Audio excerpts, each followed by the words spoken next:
Let us be in a spirit of prayer. God, may the words of my mouth and the meditations of all our hearts be acceptable in your sight, our rock and our Redeemer. Amen. Our stewardship theme this year is from 2 Timothy. We often debate whether Paul actually wrote it and who exactly was Timothy and what community was he part of that seemed to be in trouble all the time.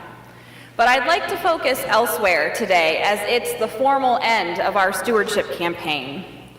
This year, we need every person to give financially as you are able, because literally the ceiling is falling down upon us. You know what's crazy? When I crawled up into the attic this week with Dan, our sexton, to figure out what's up with that, and it's still a mystery. Honestly, though, whoever wrote 2 Timothy wrote something cool. God doesn't want us to be shy with God's gifts, but bold and loving and sensible.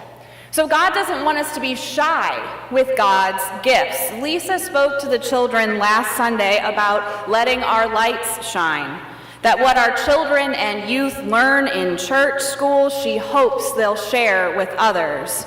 This is about sharing God's gifts. Gifts of community and meaningful stories and ways we live out our faith. We could feel pushy and like we're doing that scary evangelism thing, but we need to stop being so shy as mainline Protestants, because being so reserved about our Christian faith has consequences, and people need to hear our voices.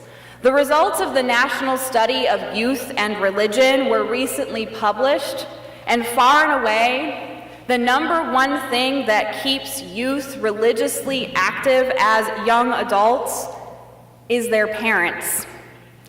Youth ministry, clergy, worship, even formal religious schooling pales in comparison to the influence parents have over their own children. Here's where it gets even more interesting. 2/3 of teens raised by African American Protestant parents and half of teens raised by conservative Protestant parents had high or moderate levels of religiousness as young adults. On the other hand, 70% of teens raised by mainline Protestant parents had minimal or lower levels of religiousness as young adults.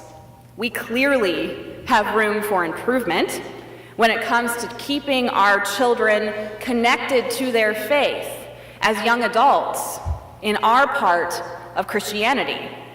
In the interviews, the folks performing the study asked mainline Protestant parents about this phenomenon.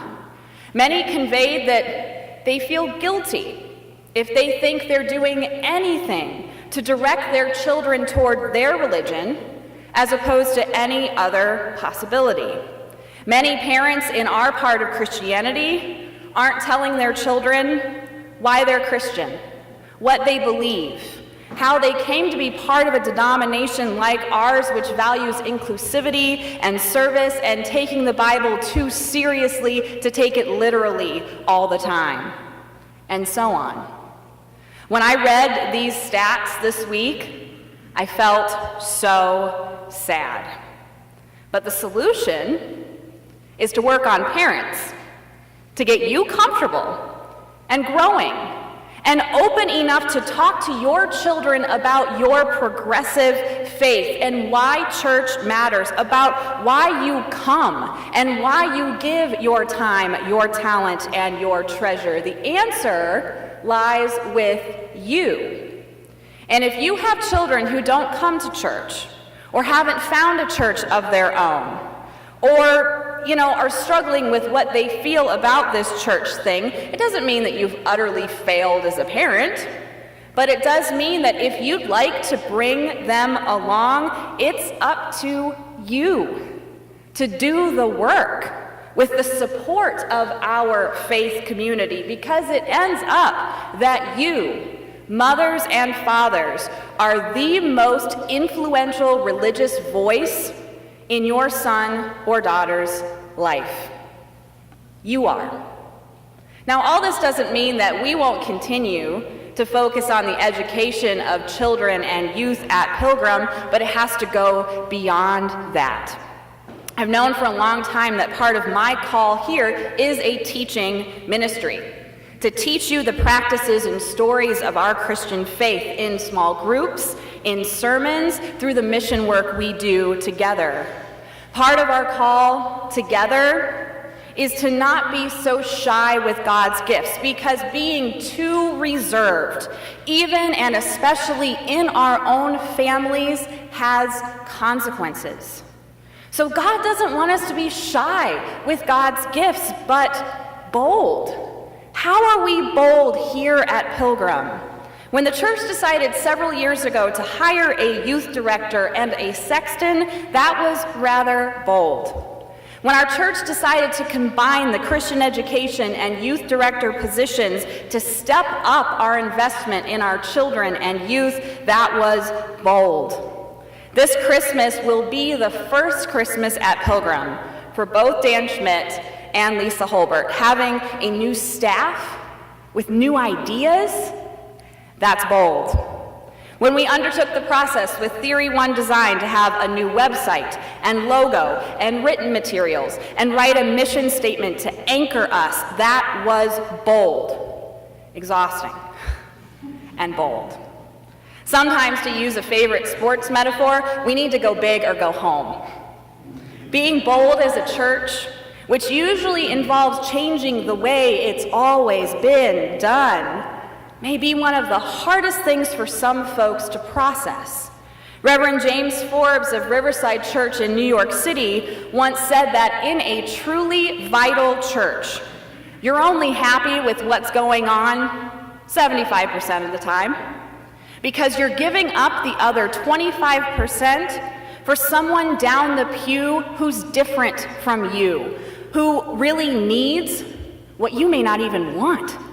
When we are a bold and vital church, it means that no one is going to be happy all the time. Or in the words of Harvard's Ron Heifetz, leadership is disappointing your own people at a rate they can tolerate. Because if we're content all the time, then we're not pushing ourselves, and I'm not pushing you, and we're not open to change. We're not open to where God is leading us now. Where is God leading us now? Where is God at work here? Bold churches are the ones who constantly ask these questions and use our monetary resources to fund new ideas and new projects and new staff to look toward new days that are dawning. God doesn't want us to be shy with God's gifts, but bold and loving. How are we loving here at Pilgrim?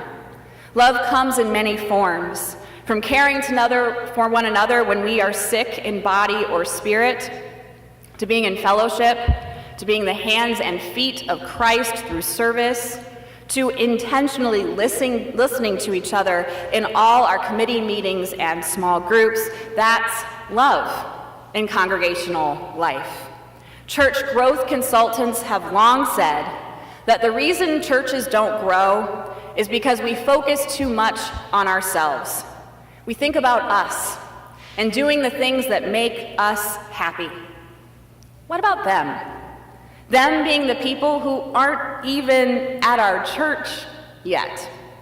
UCC minister Molly Finney-Baskett shared the story of her thriving church in Somerville, and that the church growth consultant she worked with often said, your job is to be an asset to your neighborhood and to let people who don't know you see you acting like Christians. Our job is to wonder who's out there and what we think they may need for us to provide.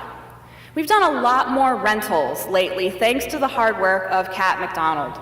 We provide the space for many concerts and musical offerings.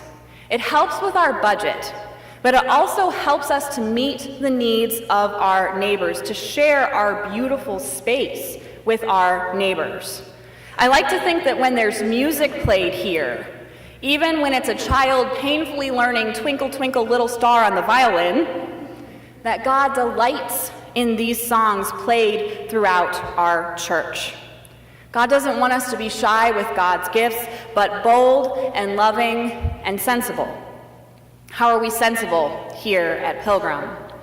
This year we presented a balanced budget during the stewardship campaign. We've asked for all of us to increase our pledges, if we can, by 4% to continue the amazing ministries we enact. I'm in. And I hope that you will prayerfully consider increasing your pledge too. The stewardship team and our finance and administration committee are sensible folks around here. Some of the most sensible folks I know. The conversations about needing a new heating system predate my time here at Pilgrim, and I wouldn't be surprised if the conversations about the new heating system predate my birth itself.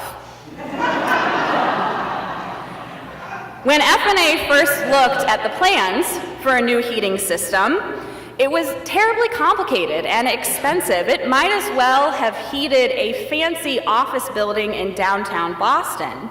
Thinking about it some more and going back to the drawing board, the idea was to eventually treat the church as less of a fancy office building and more like a large residence. Dare I say, to treat Pilgrim Church like a home, like a welcoming home for all spiritual seekers. So thanks to Derek Gardner and everyone on F&A, and Chris Reesk and his fundraising efforts, and everyone who gave a little extra for our heating system, we're going to be nice and toasty this winter for the first time in forever. This is doing our best as a church to be sensible. God doesn't want us to be shy with God's gifts, but bold and loving and sensible. We have a remarkable spiritual home here at Pilgrim Church, a place where we are supported to raise the next generation of UCCers, even if we feel a little shy in proclaiming all of God's gifts in our lives sometimes. We are bold in bringing on board new staff with new ideas, knowing that none of us should be happy 100% of the time, because we're thinking about people down the pew from us, and we're thinking about people who aren't even here with us yet. We are loving in opening up our space to the community and making a real difference in our world by serving others and therefore serving God. We are sensible and not just accepting plans for a complicated heating system, but instead finding ways to heat Pilgrim like the home that our church already is. I pray that you will give to our spiritual home today. For God doesn't want us to be shy with God's gifts, but bold and loving and sensible. Thanks be to God, and let it be so. Amen.